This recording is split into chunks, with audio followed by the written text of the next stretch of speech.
Welcome to Plays, our podcast where we design, play, and discuss a game and campaign. Along the way, we will alternate episodes between actual play adventures and the analysis and discussion of games and design theories that relate to the campaign we're playing. For this campaign, we'll be using the mechanics of Cortex Prime, designed by Cam Banks. We randomly selected a theme and ended up with swashbuckling high school urban fantasy. So join Plays as we explore and enjoy a new campaign. And now for the introduction of our players. My name's Chris Nizak, and I'll be playing Silas Flameworth, son of the Flameworth family with a frozen soul that's not my own.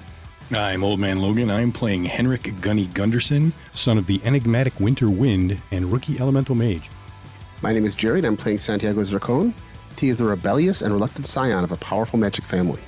I'm Phil Vecchione, and I will be your GM. All right, I'm going to pause for a second as GM. I'm going to remind you guys that there is a loose end that you players may have forgotten, but your characters certainly have not. Lowell is still walking around with a tin of mints. We're going to go take those from him. Yeah. I think we do that after club. Yeah. Unless you need to go actually be at home. I definitely need to go help my mom at the store. We'll do it tomorrow then. Yeah, that's fine. Mm-hmm. Set up for me. Talk to me about what happens. Like, set up the scene. What happens? Because Lowell is going to school and then goes home and goes to school, that kind of thing. Mm-hmm. And does not go to your school. Yeah, he's a Lockwood kid. Yeah, he's a Lockwood kid. You do know he has a car. I'll leave you those pieces. Take a moment. Tell me how you want to set the scene up. And Lowell's a mundane, right? Yeah. Okay. He's super smart if he eats one of those. If he eats one of those mints. Can we put a magical tracking thing on his car? You could. You already have a magical tracking thing, I believe, on the mints. Oh, yeah. Where are the mints? They're wherever Lowell is. So He's not leaving them anywhere. Nope. They're on him. We could just take them from him. Yeah. We don't want to destroy him, right? No, we just want to take them. If we're not going to destroy him, what are we going to do with him? Give them to my dad. Okay, I suppose. I mean, that's what we do. We turn over evidence. We're cops. We're junior cops, but we're still cops. Point. Jenna called you guys Paw Patrol at one point. Fuck her. Right? That's what we do? Yeah. Okay, just checking. Make sure we're all on the same page here. No, we're on the same page. You're right. You okay, Rebel? Yeah, Whatever cause? we were going to keep him. I was just going to destroy him. And we just turn him in. Yeah, if we turn him in, that's fine. Yeah. The important thing is they don't go back out. What if they have somebody else's essence and they can give him back? Oh, yeah, that's probably a good idea. Yeah, I hadn't thought of that. Yeah. Good point. Let's go get him back. We probably got out of school after him. He's in like clubs and stuff too. Why don't we just go stand in his car in the Lockwood parking lot? That'll work. We asked Miss Cortez if we can leave club early or not attend club today so that we can go and get something back that is important for the Veil. If it's for the Veil, of course. Yeah, we're gonna go do some Junior Guardian stuff. Yeah, of course. All right, let's do it. Absolutely. So the thing is, we'll just be standing there, the three of us, at Lowell's car. The Lockwood Academy parking lot. This is the most high school bullshit I've ever done in my entire life. Right. The three of you are just standing there. Actually, why don't the two of you stand there? I'm going to stand a little ways off so that once he's there, he can't turn and run another direction. I am nodding my head yes. Just as a reminder, because we haven't seen Lowell in a little bit, Lowell looks like Timothy Chalamet. So he's just got, he's brown hair and kind of thinnish face. He's not very well built or anything. He's not a jock. No. Mm-hmm. He's in shape though. He was kayaking. He's in shape. He's just, he's not ripped or anything. Oh, he's like in shape like I'm in shape. Yeah, he's not like T. Like he's not built like a small mountain or related to one. Yes, exactly. Yeah. He's in pretty good shape, isn't he? Yeah. Yeah. All right, so Lowell like comes walking across, and as soon like he sees you from a distance, he's already like a couple days ago, he already had this shit with you down at the harbor. Yeah. Mm-hmm. So he like comes walking over and doesn't get too close to you guys, but clearly you're like standing in front of his car. Not just standing in front of his car, leaning against it. So he like walks up and he stops like a healthy distance from the two of you, and he's like, "Can I help you?" Very much so. T slowly walks up behind him until I'm standing right behind him, blocking out the sun. Like turns and looks, and he's like, Hi, Lowell. "Yeah, what's up, guys?" We're here with a public service announcement. We caught your drug dealers. I'm not sure what you're talking about. They're going to turn you in unless you just give us the Altoids right now. Just say no to drugs. And you won't like it. And it'll be bad for your college transcripts. Very. Trust me, Jenna and Samir are both going to be looking for somebody to turn over as well. All right, who's making the roll here? I can if you want. Yeah, you're no longer concussed. Go for it. I have no plot points. I'm also going to give you a trait because narratively you have narrated your way into it. So I'm going to give you a D8. You can take advantage of Lowell's distinction, driven to success, Okay. threatening his college career with I have one plot point. Threatening his college career. That is enough. I will give you his fear of not being successful, which means you can put his distinction die in your pool. Sure. He will also need it because he needs a distinction, but I don't mind being the hard ass. I like doing this, actually. I'm a Flameworth after all. Yeah. which I'm putting in my pool right now. Of course. Performer I'm also going to take, which is also a D8 for me, which is nice. And this is school, which is also a D8 for me. Although it could have been Veil, I could have argued that, but it'll just be school. That's fine. That is my four dice right there. Mhm. And you gave me the one from him. Yes, you can also put his D8 in your pool. Can I still be driven by Morris's death? Yeah, hell yeah, you can. Okay. That's Morris. Yeah, in it is that tin. Morris. Yeah. That's why I'm asking. Yeah. I just want to make sure we're still on the same page. Yeah, here. feel free to be pissed about that. Oh, by the way, I'm taking away your distracted. Okay. You got some sleep. I mean, that's like 5d8. I guess I'll go with 5d8. I Why have- not? He rolls first. I have so, 2d6 and a d8. That's a 12, huh? 12. You suck. I mean, you have to work for it. You can do it. The answer is no. I got a 10, and I can't even plot point into it because I rolled 3 2s. Okay, so here's what he does. He takes out the tin and he holds it up and he looks at you. I'm going to give this to you on one condition. Sure. I know your secret. Oh, really? Samia called me after her run-in with you guys in the park and was pretty graphic about the ice and all the other stuff. I know who you guys are, and everybody else can know about it too. So I will trade you this tin, and I don't want anything coming back on me. You have Samia and you already have Jenna. You have everything you need for how whatever these are came to be. You don't need me. I'll just take my chances with the SATs without these things. Since he won that test, Yeah. he tosses you the tin. I catch it. I lean into him. I'm like, I put my hand on his arm, and it gets really cold. And I whisper into his ears, like, if you say anything to anybody, people that are way, way worse than us are going to come have words with you. And then I walk away. As you guys are walking away, he's like, keep your magic shit to yourself. And he like gets into his car and like fires it up, guns it, like, vroom, vroom, like, hits the engine oil and then squeals out of the parking lot. I don't like that guy. Really? Of course. Why? Yeah. I've been saying that for like a week. I almost hate him as much as I hate Brad. Yeah. You know I hate Brad. Yeah. I don't think he's a problem. He's a douchebag, but he's small fish in a big pond. I think we just let your dad know what he told us. They'll keep an eye on him. If he steps out of line, he's not going to be our problem to deal with. I assume that Jenna and Samia will probably tell my dad about him because of. No, but we should tell your dad And we will too. what he told us. When we turn these over. Mhm. Yeah. We should tell him what he told us too. 'Cause it's the right thing to do. Yeah. Nothing should blow back on him. He Nope. gave us what we wanted. Yep. I checked the tracking spell. Is this all of them? Yeah. Okay. Besides, you'll get your revenge on him during the next Knowledge Bowl. Academic decathlon. Is that what they call it? All right. Yeah. Another day passes. Silas, you get a text from your dad. Would you mind rounding up your posse, he puts it in quotes, and come down to my office? I type back to him, nobody says posse anymore, Dad. Can you bring your friends down to the Vale office? Yes. For you guys, the Vale has their offices hidden inside the main place tower. Really? He called us a posse? Which for those who are not from Buffalo, that's a tiny skyscraper built on top of a mediocre mall. The mall's seen better days, but actually, as you guys are walking into the actual lobby of the tower, See, the reason that the mall's seen better days is because the magic community is like, we need to kill this place. They invested into the Galleria Mall to get all the business to go that way instead of being down here. Too many that people. People would Yeah. stop looking at the main place mall tower. That's right. Smart. Yeah. exactly. I'm just bullshitting, but that's what we're going to say happened. Sure. No, it's good. That's right? canon we don't now. want we don't want too much attention at this. No. Correct. It puts strain on the shroud. Exactly. So you guys head in. You take the elevator up to the office. Mhm. They actually have somebody come get you. Like the woman that was at the psych center comes and escorts you guys in. She has a card that she uses on the elevator. Do I know her? Have I met her before? I No. mean, does she not work with my dad? She works with your dad, but you've never actually been here before. Really? Like, we You're don't go to like mundane. parties and stuff? No, you're mundane. And besides that, your house is way nicer than the office. Like you guys host more parties. I know. than- That means she's never been at one of these parties before. no, she's like Wow. mid-level functionary. That sucks for her. Yes, she hasn't been to a Flameworth party, so like you kind of know where she ranks in the social. Yeah, okay. That's why I asked. I was just Yeah. kind of curious. She's polite enough, and she uses this card. She holds it up to nothing on just the wall of the elevator. A little glyph appears and glows for a second, and then the elevator starts going up. Neat.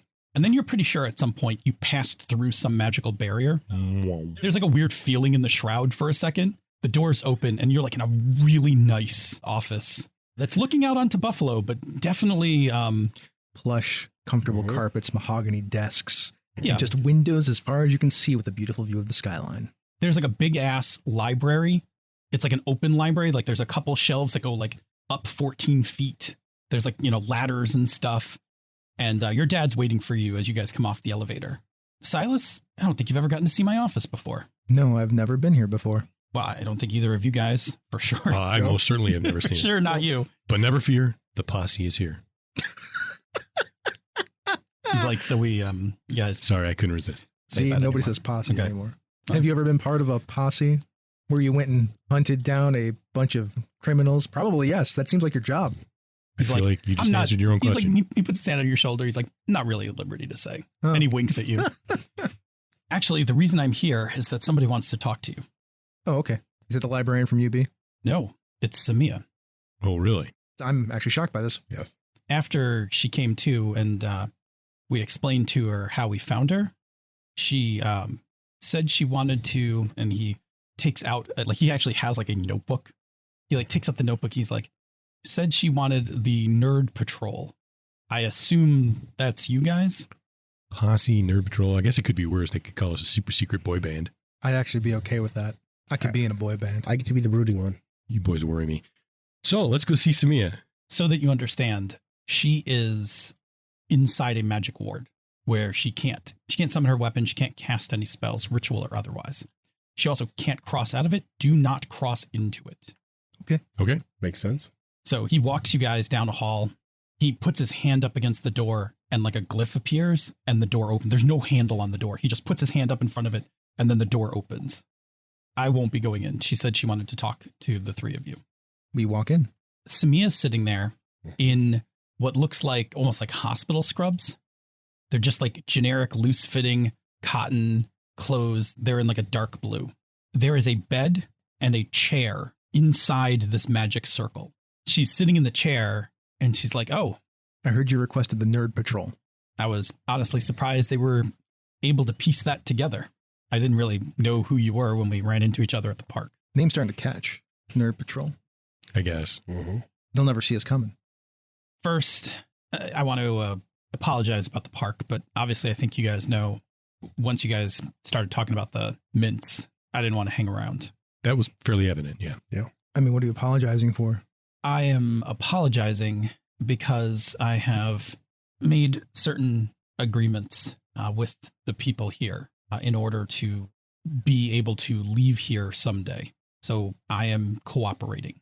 Sure. That's why I dragged you away so that you couldn't be stabbed to death, because while you are a criminal, you don't deserve to be killed. Yeah, she wasn't going to stab me to death. And she was going to take your essence out Yes. and use it for magical implements. Yeah, I thought Jenna and I were tight. So when Jenna called me to tell me that she and Kurt had a plan for getting out of town, I was just going to go with them. Yeah. And then she drugged me. Yeah. And then Kind of apparently, like how you guys drugged Morris. So if you want to apologize for something, maybe you should apologize for that. let me start there. I've been friends with Lowell for a while. And for a couple years, I was supplying Lowell with Ridlin Mm-hmm. just to keep his academic game up. But after a while, it wasn't enough. So he begged me and begged me and begged me if I could get something better, something stronger, something with more focus.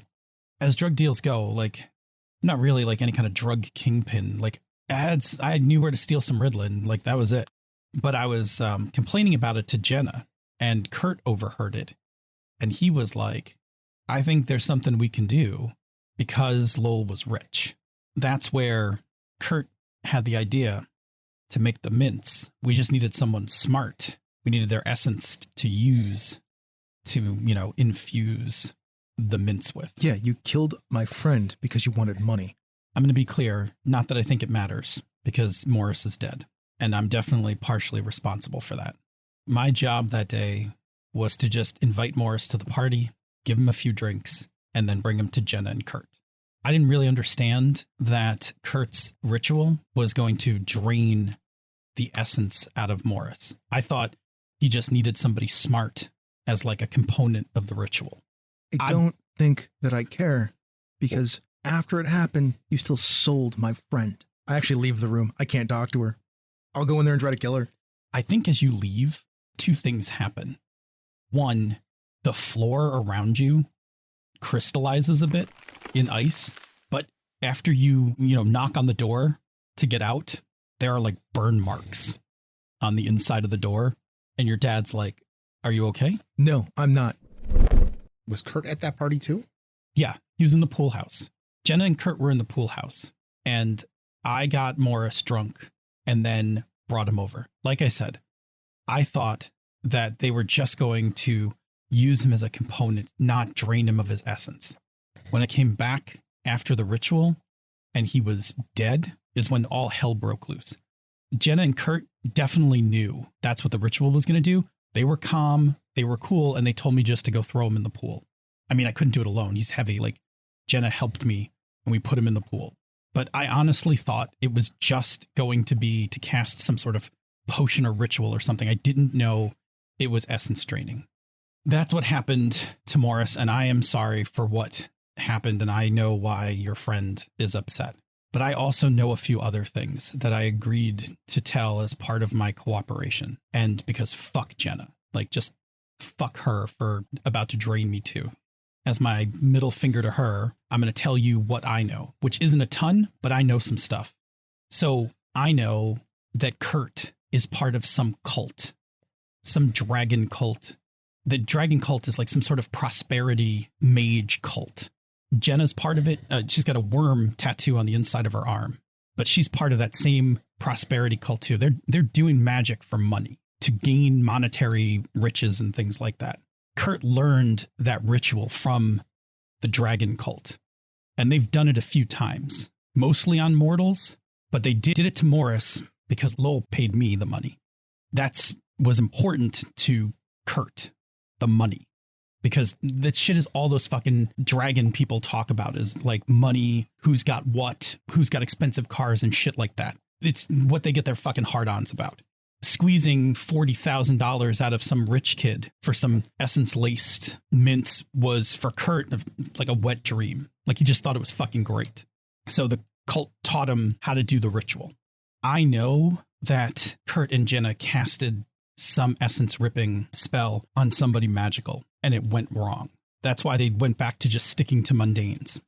There was this girl, I don't know the details, but she got away. They got like part of her essence, but not all of it. Enough, but it was like too much of a mess. Like they couldn't get it all out of them without the person resisting. That's again why they stuck to mortals. What I know is that there's going to be some sort of gathering where somebody from that cult is going to help a bunch of people cast a prosperity spell so that they can all like get rich or make their fucking bonds blow up or something. I don't know how money magic works or anything, but it's going to be prom weekend. There's going to be some sort of after party. I don't know the details. Jenna wasn't going to invite me, but like I heard her and Kurt talking about it. There's going to be some sort of after party after prom where this dragon guy is going to take a bunch of tribute from everybody and is going to cast some sort of prosperity ritual with all of these fuckers. And if I had to bet, that's where your friend's essence is going. And I guarantee you, Kurt's not going to miss that fucking party. I don't care if you can't find him. He won't miss that party. He's like got the biggest hard on for these guys. He'll be there however he gets there. Do you know where the party's going to be? I'm not that in, but some of those people like have to know. I mean, look, they're magical. They're all doing prosperity magic on like under the table, outside of the law kind of stuff. They're casting it to make money. They're casting it to get nice things, that kind of stuff. It's happening like all over the place at different schools in different cities. Like it's a thing, and it's all tied to whatever this dragon cult is. But he's going to be there. All right, then.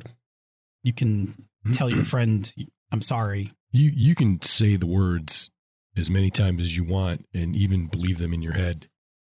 That doesn't change the fact that it's bullshit because you made a deal and it was part of your penance so that you can maybe walk out the door one day.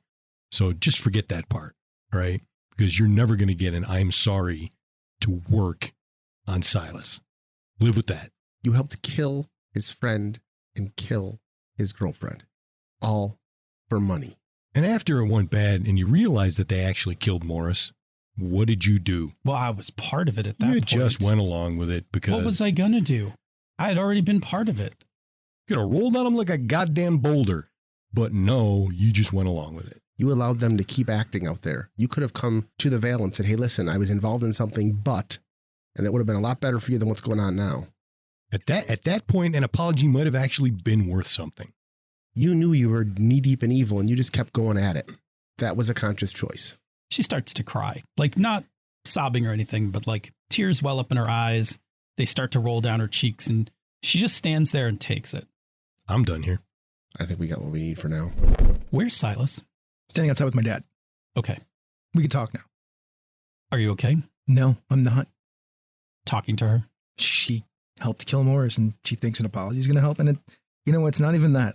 It just doesn't matter because she didn't do anything after it happened. If she would have just came to us, came to you, came to somebody and told them what happened afterwards, at least I would have known that she didn't actually mean for that to happen. Like, I get it. She probably needed the money. That's important. But nobody needs money that bad. Not to kill somebody. Selling Agreed. drugs is one thing. Like, I get that. Some people have it hard, but not that. Look, whatever she said to you in there, been through her school records. We've talked to teachers. She's not a model student. No, I'm sure she's not. She's not even close to a model student. Her parents have some money. That's how she went to Lockwood. But trust me, like, she's repenting now because she's caught. Exactly. And you're right. And she's going to be punished. The laws she's broken are enough that even with her cooperation, it's going to be a while before she steps out into the world again. I hope she finds a better way to be in the future. I mean, people are allowed to make mistakes and then get on with their lives. We'll do what we can to rehabilitate her as much as one can. And none of this brings back Morris, which I understand. And there is no way, based on that ritual, there's no way to reconstitute a mundane person. He just doesn't have enough essence for us to put back together. What about Mesame? Assuming that her essence is, the other half of her essence is still out there and the rest of it is in you. Yeah, that actually doesn't require much more than a simple ritual. Okay. Which is what we're going to find. Your friends inside are getting details about what Samia knows about Kurt. And Kurt has her essence. And Kurt is going to an event. They're going to tell you about it. And we're all going to figure out how to find him and get that essence back. Can we talk about something else? Talk about whatever you want. You want to see my office? Yeah. Come on. He motions and the nice lady that took you up in the elevator goes by the door and waits for you guys to come out. Mm-hmm. And he takes you down to his office and he's got a picture of you and your mom like on his desk. And when you come in, he like waves his hand over his desk and like a bunch of papers just turn blank. Smart. Sorry, can't. I'm not really upset about it. I get it. It's a security thing. But Sure. anyway, he's like, do you want a drink or something? I'd love a bottle of water or something. Sure. Or a glass of water. He's got like a little fridge like off to the side. He's got like a bookcase and like at the bottom, there's like a little hidden fridge and he like takes out a bottle of water and hands it to you and tells you to sit. I do. I open the bottle, I start drinking, and after a second, I'm like, so the guys helped me connect with Mesame's essence inside of me. So she's intact. I mean, as much as she can be. Sure. But you've talked to her. Not only that, I got to see essentially like a soul version of myself. Yeah. There's fire magic that I can utilize. I just don't know how. I got to be honest. I had my suspicions. I didn't think it was possible that you could store her essence without actually being magical, even though you definitely didn't manifest when everybody thought you would. I got to ask you something before we talk more about this. Yeah. If I wasn't magical, what about me then? Like, you stopped being my dad. I don't think I stopped being your dad, but without you being magical, there's a entire part of my world that is inaccessible to you by law. There's a whole portion of who I am, what I do, where I go, who my friends are, all of that I would never have been able to share with you. The rest of it, absolutely. But I think you understand now, having crossed over the veil, I think you understand now exactly how big this job is. Yeah. And what it entails. But and I was already still a part of that world up until I was like 14, 15, when it didn't seem like I might manifest my powers. Well, that's the thing, right? To bend the rules a bit and then puberty hit and you manifest powers, right? No problem, right? You got exposed a little early. A lot of parents do it. It only becomes a problem if you don't manifest. I couldn't tell you anymore. Like, I couldn't tell you as you got older. I wouldn't have been able to tell you about what I do, who I was. I would have had to make up what my job was, all of that stuff. But I already knew all that stuff. What would you have done? There are ways to not remember those things. You would have altered my memory? I wouldn't have had a choice. For your safety, for the law. It's difficulties of a mundane child being born into a magical household. I know it doesn't happen often, but it happens, right? So there are just kids out there that are part of magical families that have no idea. Sure. Usually when it happens, the family moves away, starts a new life, or you wait until they go to college, and then there's no good way to say it. Before they go to college. That's a stupid law. I don't write the laws of the Veil, but that is one of the oldest laws of the Veil. And I think you know from history why too many mundanes or knowing about magic becomes a problem. Sure, but they were part of a magic. Okay, it's fine. Like, I think it's stupid. I think it should be different. I don't think it's a problem that people that are born into that world should know about that world. You don't need necessarily to be magical to utilize ritual magic. I know because I used to cast rituals. Yeah. Also, why we all thought you were going to manifest. Here's the thing. It's not that knowing somebody is going to be a problem. What happens when you slip up? What happens when you tell somebody something? What happens when that person finds out, when somebody publishes an article, makes a podcast, releases something? Isn't that what the shroud's for? To a point, the shroud covers up things that were accidental. You can tear, like, you know this from metaphysics. You can tear the shroud. You can. You publish something too large. You can't take that back. There's tipping points. I mean, maybe you'll get into this when you graduate into the Veil. The creation of the internet was very dangerous for the shroud. Sure. It's an elemental that is unchecked, uncontrolled, and has a chance of destroying everything. It is wildly dangerous. And we spend more time than you would want to know. I spend more of my job tracking down articles, podcasts, and people's like journals than we do arresting like magical bank robbers. Okay. I know you like to think that a good portion of my job is like some sort of magical super spy, but I'm going to tell you. No, I actually told T that was stupid. My job is a lot of making sure that things that aren't supposed to be known don't become known. I don't disagree with you that inside a family that there aren't challenges and that there aren't problems with that law. But the Veil law is the Veil law, and the Conclave has never changed it. And so it's a thing we have to abide by. And I'm sorry if that makes you uncomfortable, that if you had been mundane, that at some point I would have had to have masked those memories. But it is what it is. This world is not perfect, but it is built on principles that happened thousands of years ago.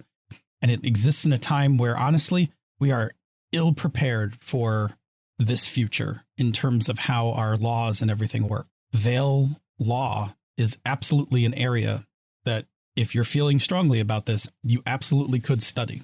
Maybe I will. So how does the Veil handle when a elemental doesn't manifest? Like if somebody in T's family, we're all half Medusa. We've got snakes for hair and shit. Yeah, you're all semi-magical to begin with. So right? what? So we're part of the Veil no matter what. Yeah, if you can't cast, you can't cast, but you're still magical. But that was the only question. If you are not elemental and you are human, there are some legal problems. I guess the point before I got off on my tangent was, Dad, that I was wondering if you could maybe help me figure out how to use the fire side of my magic. Absolutely. We're Flamesworths. I absolutely can show you. We come from a long line of fire mages.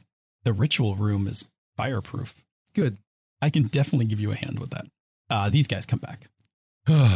You guys walk in. Do you guys want to talk alone? Have you updated him on what Samia knows? Only a little bit. Yeah, we tell you. So prom weekend, can we find him before that? You think we can find him before that? Well, that was my question. We can try, obviously. So if Victor's people, Mr. Flameworth, I assume you guys have like access to the internet and stuff like that. Like this is magical, but I assume you guys like are like in the internet stuff, right? Sure. The internet's magical. From what I understand, high school kids often like take lots of pictures and stuff. Mm-hmm. So there should be pictures all over the place of Kurt from that party. We can actually show you pictures of Kurt, and we can tell you a little bit about the Dragon Cult. The Dragon Cult traces its lineage back to the 1930s. Actually, further back than the 1930s, but its destruction was in the 1930s. Didn't they cause the Great Depression? Yes. That's what I thought. Said which is why prosperity magic had to be outlawed. It's never completely gone away. It always rises up, but this cult is a lot more organized. They're a lot smarter. They're working hard to find people. Can you not use that dragon dagger to potentially? I mean, if you could, you would have done it. Never mind, it's a dumb question to track them. But they're of course, shielding. they're shielding it. They're shielding a lot of stuff. Also, as far as we understand, this is Jenna's dagger, so it doesn't really go anywhere. Okay, how many of these have you seen? We've seen a few of them. They're primarily used for rituals and removing essence from people. Seems pretty illegal. Yeah. Jenna's in a lot of trouble. Like, Jenna's past the murder part of trouble. Jenna's into like some real treason trouble, basically. Yes. Like crimes against the veil trouble. Yes. Like negative zone trouble. Yes. It's a good comic book reference, T. Thank you. It's not exactly The negative zone is a thing in Marvel Comics, Dad. Yeah. DC Comics. DC Comics. No, that's Marvel. What's the one I'm thinking? The Phantom Zone? That's from Phantom Zone Superman. is That's from DC. Superman 2. Yeah. And 1. Right. Yes. Yes. Well, I know that. I saw those movies. Yeah, it's not exactly like that. I'm not really at liberty to say, but just know that there's something like that. And Jenna will probably be there. Here's the thing. We do need to find Kurt. Yeah. And you do need to find wherever this after party is. Okay. So we know that other kids are casting prosperity magic, and we know it's kind of organized. People are like passing around over the word. We just can't quite figure out how it's getting spread around. It's getting around. It's happening in multiple schools. We've caught minor incidents of it here and there. The one thing we do have on the blank papers on his desk, he like picks one up, and when he lifts it off the desk, it becomes like a picture. So we've seen this tattoo before. In fact, this is the one from Jenna's arm. It's a worm, right? It's a magical worm. Is it Chinese in nature or Japanese in nature? Yeah, it's got like without no wings. Yeah, without being like totally like appropriated, but it has that kind of look. Like it's a wingless dragon. Okay. We've seen a few of these tattoos on teenagers. We assume it's somehow connected, but we don't really understand yet what's going on. But it's happening at a level that honestly, as adults, we're having trouble figuring out, which is why I need you guys to go figure this out. Okay. I'm pretty broke. Yeah. You should do it. I know what you're going with. Undercover. Like, boy, man, I wish there was a way that I could make some more money for my family so my mom didn't have to bust her ass. And Do it. All right, I'm going to tell you a thing. I'm not even going to make you roll for this. When you say the words about going undercover, Victor's face has another one of those micro tells. Like you're not 100% sure what it is, but there's like some sort of acknowledgement. I have a pretty good idea what it There's is. some sort of acknowledgement recognition or something when you say that. Like father, like son. Do we all notice that? I think you do because it's your dad. I think you do because I've seen it before. because you just recently saw that tell. Yeah. T is kind of oblivious to it at this point. So I turn to him and I look and I'm like, you think it's a bad idea, Dad? No, actually, I think it's a really good idea. Oh, yeah, we'll do that then. I feel way better about it now. I think it's a really good idea. And by way better, if he thinks it's a great idea, that only frightens me a little bit. It doesn't add up, goes from a D8 to a D10. That's pretty good. Okay. Yeah. So how do we do this? I'm going to leave you guys to figure that out. But I do actually have to get back to work. If you are finished with Samia, we're going to return her. Yeah, we're done. Yeah. Okay. Put her in a dark hole for a while. I want to assure you that punishment's going to come for both of them. This kind of abomination of magic does not sit well with Veil Legal. We give him the tin. He takes the tin and he's like, actually, would you guys like to release the essence? Yes. I'll take the tin back when you guys are done, but honestly, we have enough out of the two of them that we don't need it. We don't need the tin for evidence, but he's like, I can give you the ritual. It's relatively simple. Okay. Similar to the ritual we use for the elemental. It is actually pretty close to that, but it'll release the essence from the tablets. And if in some way that will return Morris back to the universe, and he slides the tin back to you, and then he reaches in, he takes out like a parchment and he inscribes it, like takes out a pen, writes a few things on it, rolls it up and holds it out for one of you to. I go to take it and then I don't. I look at T. T will take it. You're the closest to him, but he'll step forward and take it if you don't. I'll take the tin. We open up at the graveyard where Morris is buried at his grave. We have the ritual set up already, and the tin is sitting in the middle of the ritual, which is at his grave. Mm-hmm. And I look at you two and I'm like, Morris was always so kind, so fun, and so willing to help anybody out that was looking for any kind of help with school. He loved learning. He loved knowing stuff. And even if he could be annoying, sometimes it was okay because, you know, I'm pretty smart too, so we always had a good time going back and forth. And you can be annoying sometimes too, so I can see why you guys were friends. That's okay, I got Gunny now. Yeah. Thanks. I only met Morris a couple times, but he was a good guy. He was, like you said, fun to be around. All of his jokes were good-natured. He never punched down, and that made him kind of special because he didn't attack people. He just had fun with people. Kind of self-effacing sometimes, and that made him liked by a lot of people. You know, there's this one time after we got out school. Like after our freshman year, we had nothing to do that day. We had done with finals, so we went up to the Peace Bridge and just walked across it into Canada, and then got turned away because neither one of us had a license or anything or a passport to get in there. So that was a mistake. But we had a pretty good time trying to talk our way into Canada. It did not work. A couple of kids, they would not let us in. But I remember that walking on the way back. I'm like, we're not as smart as we think we are. He's like, no, we're not. That's funny. I knew him less than you guys, but the one time that I did get to hang around him, he showed that he was fully capable of laughing at himself without laughing at other people. You know, like if you can't laugh at yourself, you shouldn't be laughing at anybody else. So he was aware. Yeah, he knew. So that was cool. All right, finish it up, T. Let him get back to being a part of the universe. Morris, we release you back to be with everything and everyone all the time.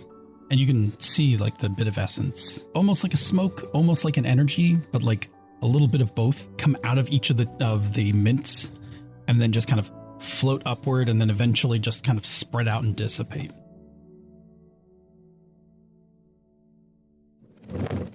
Epilogue. Where are you and Casey? Strong? That's like Strong National Museum of Play, man. Yeah, we'll go to the Museum of Play. Super fun. Yeah. You two are sitting on the Sesame Street steps. It's like the front steps to one of the buildings to Sesame Street. It's in the Sesame Street area of the building. Right near the giant nest. Yeah, and there's like kids running around and parents chasing them and stuff like that. You're across the street from the mini Wegmans, which is like a little mini Wegmans that kids go shopping in and like can check out in. And so the two of you are sitting there and she's like, hey, so what did you want to talk about? Well, I mean, we've been hanging out for a while and having been pretty cool time. Yeah. Listen, I guess it just cut right to the chase. I like you a lot as a friend, and I think you're really cool as a friend, but I don't think there's any chemistry between us at all. We hang out, we have a good time. You're like one of my close friends, but I know our parents tried to like set us up, and I don't think it's going anywhere. Not that way, at least.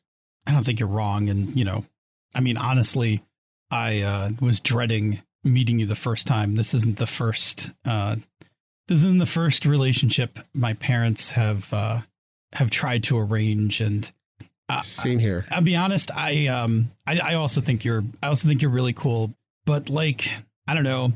I'm just not really into Earth guys. Don't take it offense. I think you're awesome. I just like in general, like I just, I don't know, like fire, water, like kind of my thing. Like just, I don't know if it's a phase or whatever, but no, How do you feel about wind? But I don't know. I mean, it's all right. Like it's like something with a little, I don't know, it's a little force. Like wind always seems so flighty.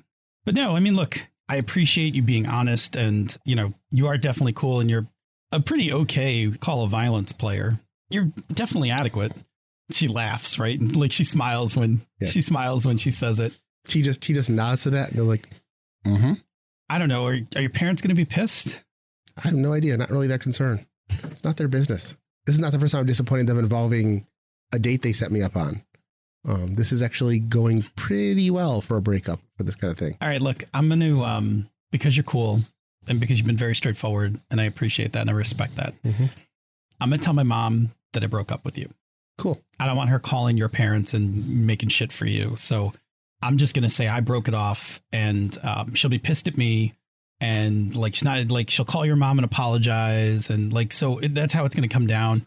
Don't sweat it. I just like, you're cool. And my mom's definitely going to not be cool about that. Like, is not going to be cool. And I don't want to come back on you. So, hey, listen, if you need to, just, tell her whatever you need to tell her. No, listen, trust me when I tell you, I'm a huge disappointment as teenagers go.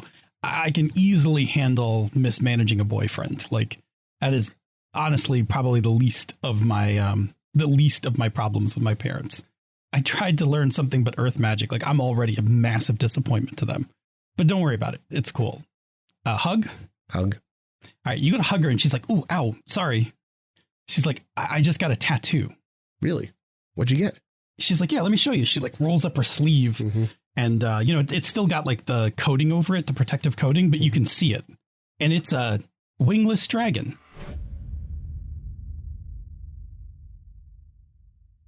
Now that we finally finished story 3. Holy crap. Suppose we could do stars and wishes, right? Oh, no, first tally up your XPs. We got a let's make sure we ton got of this. XPs you guys got to start clocking up first. And then, yes, let's do stars and By wishes. the way, is that a clue, that Casey tattoo arm thing? Yes. So this Kurt and the Dragon Cult Prosperity Cult, is that a meaningful breakthrough? Yes. Or is that the meaningful breakthrough that people didn't hear about that we talked about during the break? That's the one we talked about. Okay, so that's not an extra one. Okay. No, not extra, but make sure that you all have that one. So I've got one each in the story milestones. Me too. Does that sound accurate? When you do something a normal high school student would do, we went to Denny's to eat dinner after the thing. And I broke up with my girlfriend. You broke up with your girlfriend. That's That one is just for you, though. Here, Yeah, did you yes. get another pencil? Okay, Yeah. you did. that is 100%. Actually, no, I shouldn't take it for that because I changed my relationship with another character. So That's good enough. that shouldn't be the same. Yep. I can't double dip on that. Did not participate in a major high school event. No, Next story. we can't double dip on the 10s anyway. No, Because you're not supposed to double dip because on we tens. found out what happened to Yeah. Morris last summer. So we defeated an adversary.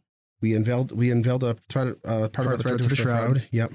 We found a clue. We made a meaningful breakthrough, and we found out what happened to Morris last summer. Okay. So there should be one when you do something a normal high school student would do, one when you defeat an adversary, and one when you defeat and unveil a threat to the shroud, and one when you find a clue, one when you make a meaningful breakthrough, and one when you find out what happened to Morris. And your bonus 3 for your breakup. Mhm. All right. That's 19 points. 22. Well, you guys played a lot of sessions. So anyway, I'm sitting on so many experience points. yeah, I need you guys to spend them next session. I'm going to So, spend them between now and then. Okay, cool. Yeah. Can we move the understanding my magic up to a D12 because I'm start training with my dad in between Oh, sessions? yeah, we can actually No. you want to save it? Yes, I want to have a problem. Oh, okay. I can't utilize it meaningfully yet Okay. because I want it to explode at some point during the next. I'm very okay with that. Yeah, That would be great if it explode. because then I'm gonna spend the experience points to have that power now as my second area of magic. Yeah, absolutely. I have 67 experience points to spend. I I have 62. Yeah, Spend them. that was all from story 3. I have 92 to spend. You didn't spend them from the first time? I spent 30 of the 80, and then I've got another, and then I had 32 that we decided, or 22 that we decided on to 100. Sorry, 102. Sorry, I'm down by 2. Yeah, I have 102 also. Yeah, it's 102 minus 30, so whatever that is, 72. Yeah, there you Sorry. go. My math was, for some reason I thought I had 122 by 100. We should be much more powerful come May, Yes. supposedly. We'll find out. All right, now I can do stars and wishes. Yeah, now we can do stars and wishes. What do you guys got? From all of these sessions, there's so many good things that happened. Oh, I wholeheartedly agree. I will say that in general, I really liked, there have been several really deep scenes I've gotten to do with Silas as different characters, like as his dad, as Mesame. Those were all real treats for me, to actually really get in. The Mesame one is probably my favorite. I love playing this character. Yeah. Is the most complicated, interesting character I've ever played by far. He's 100%. I like all the interactions I get to have with different people. I love the magic that we play around with in this game so much, how flexible it is, how it manifests itself, how it doesn't feel like it's busted. I like all of that. Stars. I like how Gunny is never, whenever I bring up him dating anybody, he's like, what? Huh? What? Every time. Doesn't matter. Clueless teen, man. I like T's family a lot. T's family's great. T's family's fun. I like T's We family. had a whole sequence with them at that one point in time. They're portrayed all really well. The scene when it was last time we played, because for folks who are listening to this is 4 sessions worth of, this is the 4th recording session of this story. So this is it's super long. T's friends were sitting with him at lunch when Ash walked up, and me and Bob started playing 2 other characters. Mad props for everybody jumping in to play other characters and play them and make them have characters, so we kind of knew who they were right away. They felt like high school kids. Yeah. Yeah. Yeah, that was good. Phil being like, I don't know what to do. Give me 15 minutes. Big star for that. Yeah. We made a whole episode. Oh, you guys are about to circumvent something. Well, I mean, look, I'm usually pretty good at having enough stuff down that when you guys go in a slightly different direction, I'm like, yeah, I'm good. But you, for that one was one where I was like, whoa, wait, I got to stitch a few things back together here. It was good. I love how T is less a rebel every time we play Yes. Yes. and is the most mature out of all of the characters in a lot of ways. You say that you're not, but you're the one that whenever anything kind of goes weird, you're trying to play it as if you're dad. Like you try to calm everything down, settle everything, and do the right thing 90% of the time. Well, that is part of his personality. So yeah, that works. Rebel without a rebel. No, yeah. Man, if we're going all the way back, the argument the two of you had in the park Yeah, man, during that the was fight, like Oh yeah. that was again, like that was a treat. Both of the Yes. the arguments, the T Silas argument and the Gunny Silas argument. Yeah, when we were arguing the card, Oh, that was that's the right, beginning. before that's that. the beginning of the story. Yep. I know. I forget how much story we actually So much story. It's hard to remember everything because it's basically like 9-10 hours worth of play. Yeah, it's a long time. No lie, I felt like I was about to squirt a tear in the Morris ritual. Oh man, that was deep. I will say for listeners, right, for behind the scenes, I didn't have any of that down. And at first I was like, oh yeah, give him the, like in my head, I'm like, yeah, give me the tin. And then I'm like, no, take the tin. I had a feeling you guys would do a really good job with that. And I just was like, no, take the tin. I will give you the ritual. Like, go ahead and do that. And you guys did not disappoint. That was like seriously good play. Yeah. No, I just love playing high school kids for some reason. For some reason, it feels like it gives me the authority to make terrible choices. Yes. All the time. 100%. Without, and still make good choices at times and not feel like I'm playing out of character. Matt, props to you. Like your game mastering has been on point this entire time. This is some of the strongest game mastering you've ever done. Well, thank you. I mean, I'm going to reflect it right back at you guys. Like it would be that game mastering would be only mostly okay if you guys weren't playing the shit out of this game. And I do have, like I had said earlier or beforehand, that we should do one of our topics about the difference between prep and play, because we could now talk about in a separate episode what I actually prepped compared to now that everybody has heard the whole story 3, what actually got played, because it is like what I have is the skeleton of that episode of that story, and what you guys added to it, like just through playing your characters and the directions and the decisions you made, like made it so much more. Yeah, I am very fascinated to talk about that because I would really like to get into the idea of, as a player at a table, like how you can really help a game pop. Yeah. You can't do it without the game master. The game master is the conductor and they're the orchestrator, but like you can't have an orchestral piece without the players. Right. Yeah. I mean, if anything, I consider, and Chris is an actual musician and I'm just going to use a bad musical metaphor, but you can tune it appropriately. My prep is basically just the drum line. It sets the pace and like the overall direction. And then like the rest of you guys played right on top of all of that and took it forward. Like I made sure that at any point when you guys paused, I kind of knew where the next beat landed, but you guys are the ones who played like all the other instruments on top of that. And that's how I like it. The reason I'm very okay. Like I do not hold on to my prep tightly. Right. So I'm very okay. Like I had a certain amount of stuff and then you guys did so much more. And I'm like, yep, that's just better. What I had was pretty okay. And if we had just recorded what I had written, it'd have been perfectly fine episodes, but I don't think it would have all the highlights that like this whole story had. Yeah, because your prep doesn't. Nah, I can't. So much I can't account for. I mean, your prep is just, it doesn't have us. Correct. Like, exactly. Any good story. This is a tangent, right? I'm going to tangent for a second because we can. Any good story is the combination of setting what the plot of the story is and the characters. Like characters are a huge part of it. Like if you want to like a story, you have to like the characters. Yep. And it's unique in role-playing games, whereas the game master kind of brings a lot of this stuff to the table, can't account for the characters. Yeah. And I think my takeaway point of that is my prep is only made better through your play. I just provide some situations, some problems and things like that. And then where the magic occurs is not in my prep. The magic occurs at the table. You guys bring your characters. I bring the problem. You bring a bunch of characters too. Yeah, I do bring characters. I did actually have fun. I have to say I had fun playing both Jenna and Samia's very... Jenna's hilarious. She's just a villain. Yeah, mad star for that, by the way. I'm like, she's mustache twirling right now. Yeah, I'm like, I'm okay with that. She was a great villain. I enjoyed playing against her. You also did a great job taking her down, considering how much problems you had against Samia.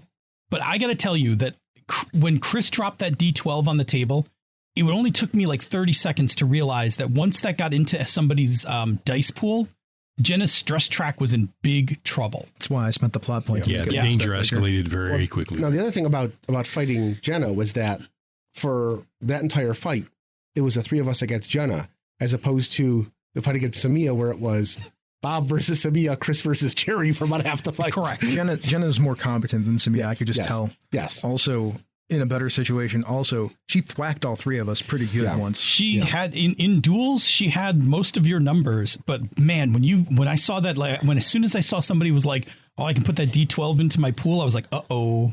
That's an effect die. Mm-hmm. Man, does anybody have any stars before I start waxing poetic about more stars? Because I got more stars. Roll on, my friend. Because there's just a lot of game to talk about, right? Like the sequence at the bridge when we were down by the Skyway. Yeah. When you guys went and found the thing. Oh my God, the scene inside of the my father's study. Oh, yeah, that whole scene. That whole good. scene was good. Like you putting the candle out to highlight something about your character, like you're always thinking about solving the problem. Yep. Gunny being as kind of angry as I was. Well, not as angry, but just also incensed as I was freaking out. I am looking forward to, so this will be my wish. We're going to actually redo that scene because when that clock finally breaks, I want to actually have the whole scene again because I'm going to tell you a bunch of stuff that you guys can't remember right now. Oh, that's fun. Yeah. So we're going to go back and listen to it at one point, and then we're going to actually recreate that scene. Anybody else have any stars? It's a lot to think about. I liked the ritual with summoning Mesame to you. That whole that scene was a great scene too.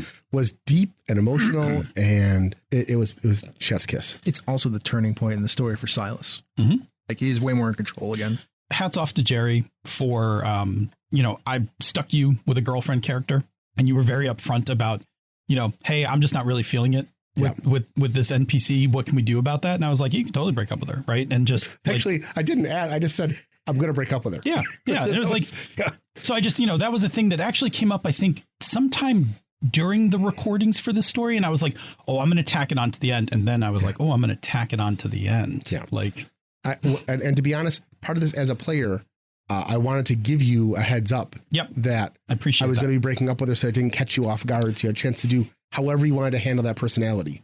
And I appreciate that, right? Could I have rolled with it? Absolutely could have rolled with it. I know you could. But actually giving me, and again, hats off to you, because giving me the upfront, I was like, oh, what can I do with this? And then I was like, oh, I know what I can totally do with this scene to, like, one, make it slightly more complicated, and two, to kind of keep Casey around in the story a bit. Well, that's also the two things about that. Number one is, as a player, you should give your GM that heads up. If you know you're going to do something that's going to change a major plot point relationship, because I didn't know if Phil had something else planned for Casey, and it would be bad if he had a major plot point that was tied to her, and all of a sudden I'm running her out of the story.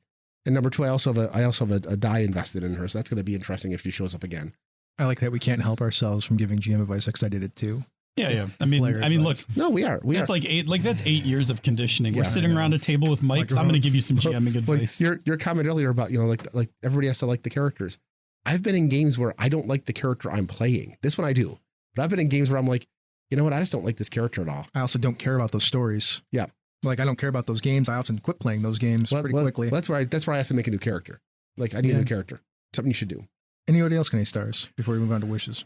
Oh, a lot of mine mirror what you guys have already said. Academic Decathlon was a ball. Academic Decathlon was absolutely hilarious and fun. Yeah, I don't know. This game is really good. I really like playing it. Yeah. Mm-hmm. Even though I admitted to everybody earlier that Cortex is not my favorite game. Like I don't mind playing it, but it's not my favorite game. But man, this game is it's peak stuff for me. It's really fun. This is one of those cases where the game kind of overrides, like the game becomes more enjoyable than the system, and you're just like, yeah, the system's fine. The system helps support what we're doing, though. Yeah, I don't hate that part. Yeah, absolutely. Wishes for the future. Well, we all got to get dates for the prom. I want to see more of T's family. That family's fun. Plus, prom's coming up, and T's girlfriend just broke up with him. So yeah. There's definitely going to be some stuff. If there's going to be any kind of romantic issue, you notice I call it issue with Gunny, I think T's sister is a fine. Oh, that's funny. Hey, you pick who you want to ask. I'm just saying that like if something happened there, I'm okay with that. There's potential for some really good awkwardness. And Does anybody remember the sister's name? Yes. Amethyst. And I play her usually. I'm usually Amethyst. I play her just like this. How I talk. Thank you. Duly noted. I can remember. Yeah. Yes, I feel like I had a moment in my mind where there was some kind of gathering, or whatever. We're at the house, and Amethyst. You just tell me what you need me to do. Amethyst decides for some reason to hug me for something. If you need me to do something other than if you need me to do something specific. Yeah, no, it's good. Because I'll play into that. I have a weird wish. I wish Jerry would stop typing notes out because I feel like it's not helping him remember what's going on in the game anyway. You're like miss beats. That's true. Like it's not helping you remember. So I wish you would just stop typing and just play the game. If you want to just listen to it, I'll give you the recordings. That might help. I need to look at for the other things, but yeah, you're right. I do miss. That's what I was gonna say. Like T's not a great high schooler. And of course neither was Jerry. So it's not that. I like T a lot. Like he's not a great high schooler, but he's like a great person. Yeah, like, he's a good person. He's more put together than the rest of us. Like he doesn't belong in high school. That's what I said. He's a bad high schooler. Yeah. I mean, high school's not for everybody. No. I will say this leading up to 4, you do not all need prom dates. Like, for instance, if Silas doesn't want to have a prom date because no prom date for me. You can just go. Yeah. Because friends will go and you can go with a group of friends, that kind of thing. So I don't want anyone to feel like they're pressured. I will say this. You're going to prom. You do not necessarily need dates. Yeah. You can have dates if you want to take a date. Yeah, I'll hear that. Go to prom. T. Oh yeah. I'm that's what I'm saying is with Ash. I don't know if Ash is a good, like I said, T should definitely get a date because that's something we should definitly do is something. Sure. T should definitely have a date for this to do a prom thing. She's the only person in this game that you've had any kind of chemistry with. Prom proposals are not required. Yeah, no, we wouldn't. T. I've heard of these. I have never actually witnessed a promposal. T probably has a horrible disdain for promposals, just in general. Is T asexual? What? Is T asexual? Does he just not find people attractive? No. He's attracted to personalities more though, and neither of those personalities set him off. Even in there wasn't a single flicker of they're like good friends, but there's no like connection. There's no chemistry with Ash. Yeah, Ash was okay. Ash is fun to hang out with, but they're just like Ash is like one of the bros, You should ask D then. She's as different as the rest of them. I think D has somebody else in mind. and T would. D's going to be disappointed. D's going to be disappointed. Yes. This is a weird conversation talking about fictional characters dating fictional characters. That's interesting. What, fictional characters dating fictional characters? Well, no, the triangle's always fun. Quadrangle, possibly, yeah, whatever. Like Mesame needs to come back sometime around prom, and if she doesn't, I'm gonna be super mad. That's it. I'm looking up at the ceiling. Well, I think. Bob, did you notice what he did? He did the thing, and then he said what he was doing. I think. Yeah. Whatever. I don't know. I don't know what you're talking about, but it's good. It's a good wish. If I was making wishes, that might be a good wish to make. Shh. Now shut up. I have a sneaky. Look at these candles. I have a sneaky suspicion. Look at these candles. I have a sneaky suspicion she's going to come back just after prom because the whole plot point is that we've got to rescue her essence from the cult party after prom. Yeah, which is disappointing because I don't have a date for prom then. Just everybody look at the candles for a second. Shut up. Shut up. Wish noted. No, that's good. Find my dad. Find your dad. Clearly. Yes. I'd be remiss in my duties. That's if true. Somehow this campaign ends and we don't know where your dad is. All right. But there was a look. There was a look. All right. We're done. We have to go anyway. All right. See you later. All right. Bye. Bye. Thank you for listening to Misdirected Mark Plays. Now let's do some Patreon shoutouts before we get out of here. Let's start with the Royal Court. The Polish Ogre, who is our very own Polish Ogre. Ty Prunty, also known as Lord Timemonger. Lars Henrik Evjan, the Lord Out of Time. Jim, the Royal Merchant Emeritus. Chromatic Chameleon, the Queen's Spy Mistress. J.T. Evans, the Queen's Librarian. Schmitty, the Keeper of the Labyrinth. Andrew Dacey, the Warden of Whiskies. John Carney, the Court Necromancer. Craig, the Lord of One Name. Tiberius Starcrash Smith, the Baron of Britannia. Eric Bonts, the Weregator, and Kevin Lovecraft, the Royal Beard. Now we have a bunch of other patrons that get a shout out here too. Thank you so much. John, Chris Constantine, Miko Froelich, Eric Simon, Athelus, Not That Billy Mitchell, Fiona, Kathleen Halperin, Christopher Gamelk, Michael Beck Esperum, Joseph Knoll, Carlos Hepgalema, Michael Draper, Alice Kira, Jim Fitzpatrick, Brantley Harris, Steve Radabaugh, Rory McLeod, Ninjabi, Richard Wyatt, Joseph Peralta, Brian Kurtz, my Brett, not my Brett, but somebody's Brett, Chris Steele, Jared Rasher, Eileen Barnes, and Brandon Barnes. Thank you so much for being our patrons. If you'd like more content like this, you can check it out at misdirectedmark.com. If you are interested in supporting the show and other shows on Misdirected Mark Productions, you can go to our Patreon page at patreon.com/MMP. You can get a whole bunch of stuff there, including extra bonus podcast episodes, material concerning this game, The Children of the Shroud. That includes character sheets, our game rules, some of our setting stuff, and Phil's thoughts from behind the screen. If that's not your thing, then you can just tell a friend about us. We'd greatly appreciate it. If you're looking for other podcasts to listen to, there are a variety of shows on our network. You can check out Panda's Talking Games with Phil and Senda, where they talk about all kinds of game stuff. The Gnomecast, where a bunch of gnomes get together to talk about gaming topics to avoid being thrown in the stew. And Thaco with Advantage, where Ange and Jared talk all about D&D. They're going to talk about it anyway, so why not record it? If that's still not enough content for you, we have a number of other podcasts that we recommend and are friends with. The Tabletop Bellhop, your board game concierge. The Knights of the Night, an excellent AP podcast. Mastering Dungeons, where they talk all about D&D if you want some more D&D stuff. And How to RPG with Sean P. Kelly. You can catch that on YouTube. He's live on Saturday mornings. I'm often in the chat room there. Well, this has been a Misdirected Mark production, the media arm of Encoded Designs. Mic drop. We out.